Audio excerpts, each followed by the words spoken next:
Howdy, partner. I just self-cringed. I'm sorry. Starting videos is hard, okay? But you know what? Like Philip DeFranco says, let's just jump right into it. Recently, I've been reading books. I know, instead of just monotonous Reddit threads full of idiots that think they know everything, I've been reading actual books written by people that think they know everything. More specifically, Once Upon a Time in Hollywood, written by Quentin Tarantino. Now I know what you're all thinking. Oh my god, it's a book? I mean, yeah. Basically, Tarantino's whole thing is, when I was growing up in the 60s, they had novel adaptations of films all the time, and if I couldn't see the movie, you bet I read the book. So he went ahead and just published this as part of a 2-book contract with Harper Perennial, or Harper Collins, I don't know book publishers. The fact that I even bought this thing and read the whole thing is a miracle in and of itself. Don't expect me to know shit. But yeah, so I actually read it. It's 400 pages, and it is worth noting that Tarantino was originally writing this, like, whole story, Once Upon a Time in Hollywood, as a book for 5 years or so, and then he's like, well, obviously, I gotta make it a movie, right?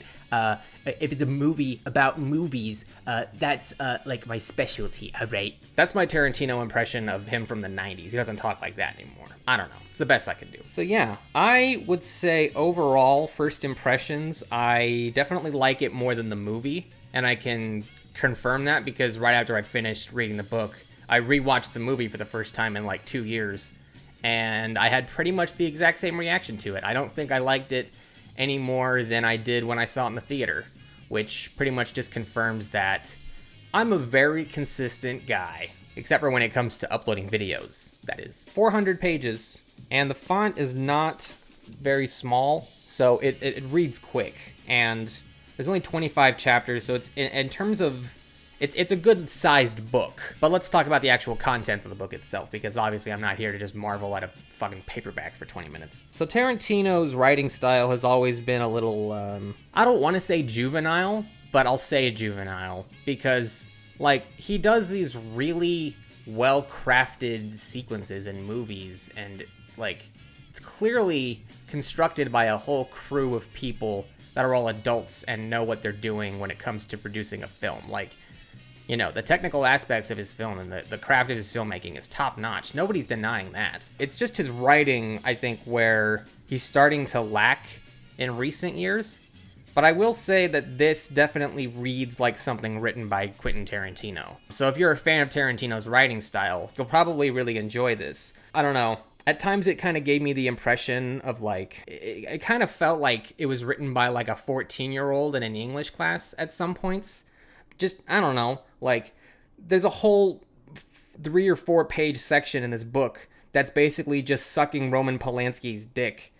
Roman Polanski in 1969, at least. Because, yeah, the movie and the book both glorify him as this total badass of Hollywood in the late 60s, and it literally just goes on and on about how awesome he is. And it's kind of written just like a dude who's like a high school sophomore that's just discovered, like, Stanley Kubrick or something like that, or like Paul Thomas Anderson, and is like, dude, you don't fucking understand how cool fucking Paul Thomas Anderson is. He made a 3-hour movie about sad people in Los Angeles, and it's fucking sick. That's kind of what some of this book reads like. A lot of it is just Tarantino flexing how many fucking TV shows and famous actors and directors he remembers from that era of Hollywood. Which, like, if you're a director on the caliber of Tarantino, that's a good thing to have in your, you know, your memory bank, is you want to know all of these references and people so you can draw inspiration from them and, you know, sort of either pay homage or what have you in your own films. I get that. But, like, I don't know.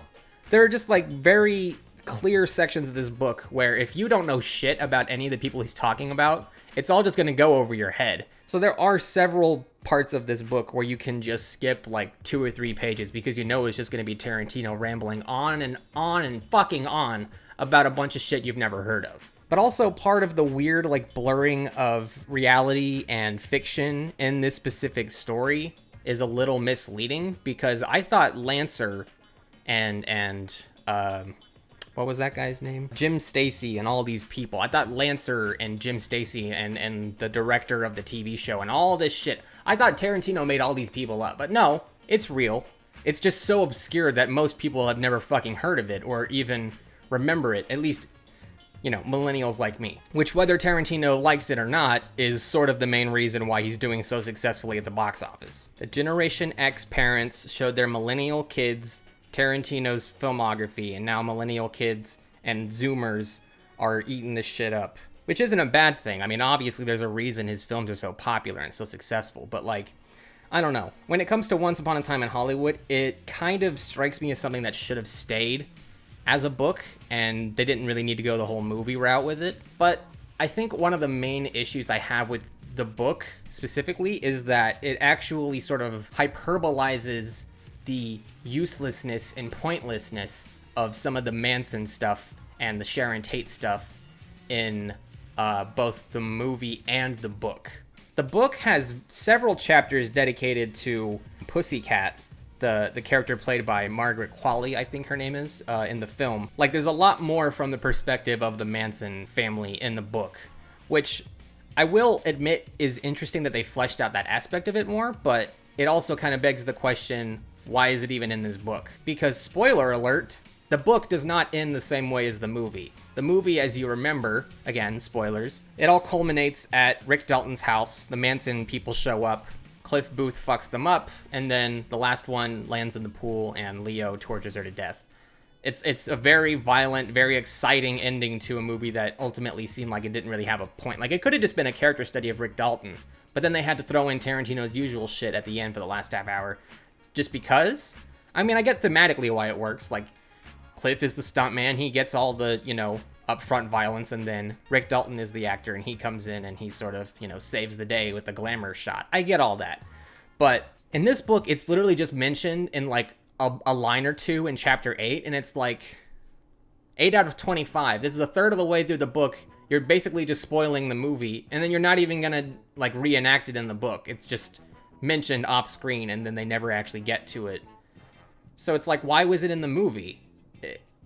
Just to make it more exciting, I guess, because it's a movie, right? That's Tarantino's whole thing. It's a movie. You can be as violent as you want, but it's like, yeah, but sometimes the violence doesn't make sense in the context of the story. Like, I get that the Sharon Tate murders happened in real life, and that was his rewriting of history, but like, I don't know, like, if so much of it is focused on Rick and Cliff, I don't know if the Manson thing was really necessary other than establishing the Hollywood, like, California 1960s tone. But yeah, like I said, this book kind of just ends on, like, sort of a nice simple little scene of Rick and the young actress who plays the you know, the daughter of the Lancer landowner boss guy in the TV show. They're rehearsing their lines over the phone for the next day's filming. And that would have honestly been a nice, touching scene if the film had ended that way, you know what I mean? And we didn't really need all that, you know, gruesome violence. Of course, I didn't not enjoy the gruesome violence when it was happening, but overall, it just sort of seemed like it didn't need to exist in this story to tell it fully. And the book basically confirms that by not having it, and I feel like I had a more full scope of the character study of Rick and Cliff just from reading the book. So it's almost like it didn't need to be a movie. Tarantino just couldn't fucking help himself. And that's actually a running trend throughout this book, is Tarantino can't fucking help himself, because, I mean, everyone knows that this guy's like a foot fetishist and kind of a weird self-indulgent asshole.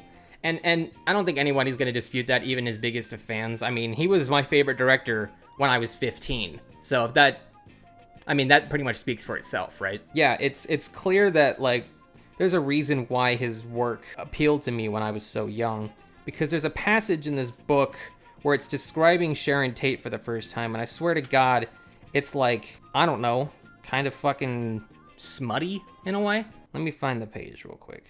So there's a scene in the book where Sharon Tate's getting picked up, like, she's hitchhiking from Texas to Hollywood, essentially, and this old cowboy in a 59 Cadillac Coupe de Ville pulls up, and they sort of describe the way she's dressed. She sported a tight pink t-shirt, a banana-colored miniskirt, long bare legs and bare feet. Gotta name check the feet, right? Because it's Tarantino. A big white sun hat and a canvas duffel bag. Once the cowboy got closer, he saw that tight pink t-shirt covered 2 large bouncing boobs, and her long bare legs were uncommonly white. Thanks for the vivid imagery, Tarantino. I'm popping a fucking chub just thinking about her. He noted she had long gold blonde hair hanging down from the white sun hat. She was about 22 and a goddamn good-looking gal. The cowboy turned down Merle Haggard crooning about Tulare Dust on the radio and said, "Where y'all going?" "California," was the big-boobed blonde's reply. Really? Like, okay, we get it. She's got big tits, Tarantino. You don't need to fucking write it like you're 8 years old, like, and then the woman with the boob said, yes. Like, dude, you're fucking like 55 years old. You're older than my dad, and you're still writing like you're in fucking middle school. Like, I mean, obviously Tarantino's not the classiest guy in the world, but I don't know. You just expect more when you're reading a novel, you know? You don't expect to read, like, when you're writing a screenplay, you can write whatever dumb shit you want in the action description of the script, because that's not going to be verbalized on screen. If you say something stupid like that in the, you know, scene direction, nobody in the audience, when they're watching the final film, is going to even know you wrote that shit unless they go home and download the screenplay off of, like, the studio's Oscar campaign website, whatever. In the book, it still survives, and it's fucking embarrassing and cringe at points. Especially when this motherfucker name-checks himself twice in the same fucking chapter. There's a chapter where they're hanging out towards the back of the book. They're hanging out at this bar, like Jim Stacy, Timothy Olyphant's character in the movie. He invites Rick to go out for a drink because they're both, you know, alcoholics in Hollywood in the 60s. So, of course, Rick says yes. They go to a bar, and there's this black piano player at the bar named Curtis, and he name checks his stepson, Quentin. Yes, Quentin. And in case you were thinking, oh, that might just be a coincidence, like maybe Quentin's just doing like a Francis Ford Coppola inserting himself into The Godfather Part 3 kind of thing. But no, because later in the same chapter, they reference the young actress that Rick Dalton works on the show Lancer with, and what she went on to do after the events of the book. And it basically says she got nominated for Oscars a few times, but never actually won because she kept getting beat out by other actresses. And one of them was the same year as, I believe, Shakespeare in Love, or something from 1999, where the movie she was nominated for was a Tarantino movie that does not exist. But it says Quentin Tarantino's 1999 remake of some fucking movie you've never heard of, or have heard of. I haven't heard of it. And it's like, Jesus Christ, dude. Could you fucking jerk yourself off a little bit harder so it's a little more obvious next time? Or maybe don't. Maybe just don't put that in the fucking book, because it's not in the movie.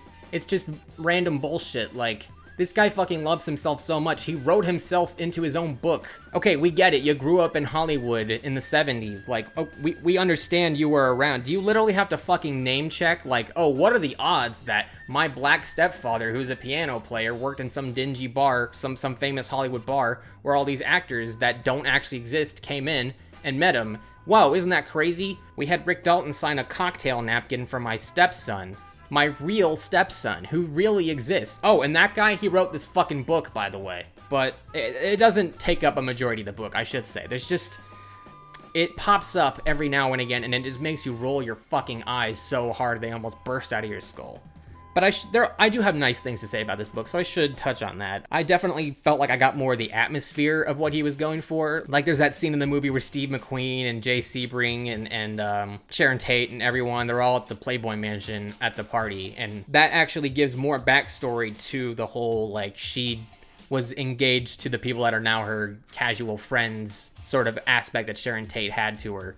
And they definitely go more into, like, Sharon Tate and Roman Polanski as a couple, and there is just more of it in the book. And I think that's kind of what made it more engaging, was that the movie felt like there was a lot cut out of it. Django did not feel like that, despite the fact that that's what happened. There's like an hour of that movie that was left on the cutting room floor. Same with this movie, but like you feel it when you're watching the movie. Like it feels like there needs to be more to the film, but he kind of went for more of a hangout vibe. And this book has that hangout vibe, but it is also well blended with the Manson and the Sharon Tate stuff. Even if it seems, you know, thematically pointless to include this stuff, like, I don't know. It at least was handled better in the book than the movie. Would I recommend the book? I would say yes. Wait till it's not just paperback, though, because I kind of feel like I don't know what it is about paperback. It's just I don't like putting these little fucking creases in the spine just because I was reading a book for like an hour and a half. But regardless of what I thought of the book, it was the one that inspired me to start reading again. So thanks, I guess. But yeah, if you're a fan of Tarantino, if you're a fan of Once Upon a Time in Hollywood, definitely check it out. If you were lukewarm on the film or lukewarm on Tarantino as a person, don't feel, obligated to read it just because it exists. I only read it because I thought that the whole idea of a modern day novelization of a movie that everyone saw is interesting, because most of the time it's just like a contract thing. They just slap together some book, and the only people that buy it are the people that wander into the fucking book section at Walmart, which is a very small portion of the population, considering most of those book sections don't even exist anymore. This actually feels like it was purposefully published as a book. Now, whether or not it's a great book, it's up to you, I guess. But to me, I would probably give the book a 7 out of 10, same as the movie.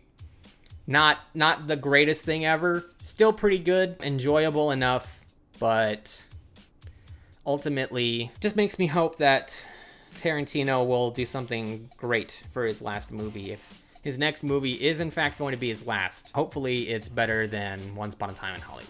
And I know this is rich coming from a guy that has a fucking Hateful Eight poster in the corner of his room now, but yeah, that's how I felt. Anyway, that's it on the book. So, quick update before I go. I'm working on a longer project right now. I know I've been saying that the last few videos and then nothing came out for a few months, but I am actively working on a different type of content. It's not really a movie review, it's something else. You'll see when it's out, and I promise that it is coming. I'm not just saying you'll see and then nothing comes out. The last few months I've just been busy with the dog and life and what have you, so I kind of got like writer's block and creator block when it came to making videos, even though I said I was gonna do it more regularly and then I didn't. So this is the video that's sort of reignited the creative spark for me, so I'm gonna try and ride that wave and get this thing out, and hopefully it does well enough that it'll lead to a new trend on my channel, because ultimately I make the videos I want to make. I don't game the algorithm or pander to what I think people will want to see. I just make what I think would be interesting to see. So love it or hate it, it's coming. You'll see it. Stick around, stay subscribed, like, comment, whatever. Do the YouTube thing. I'll be here next time. Thanks for watching. Bye.